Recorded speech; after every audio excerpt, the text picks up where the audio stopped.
3 פועלי בניין עובדים קשה לפרנסתם, יורקים דם, יזע ודמעות. שואלים אחד, תגיד מה אתה עושה? הוא אומר, אני מערבב מלט. שואלים את השני, תגיד מה אתה עושה? הוא אומר, אני מעביר בלוקים. וואו, כל המרירות שבעולם, כל הקושי. שואלים את השלישי, תגיד מה אתה עושה? הוא אומר, אני בונה את הטאג' מאהל.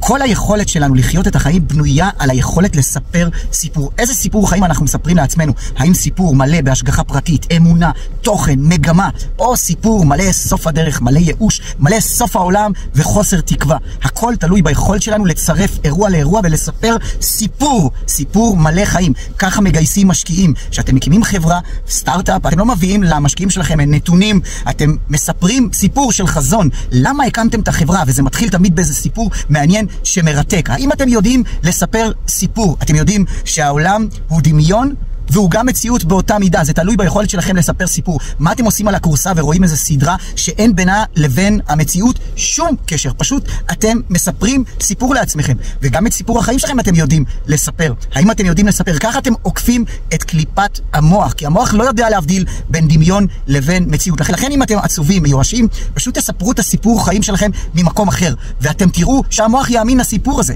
האם אתם יודעים לספר סיפור?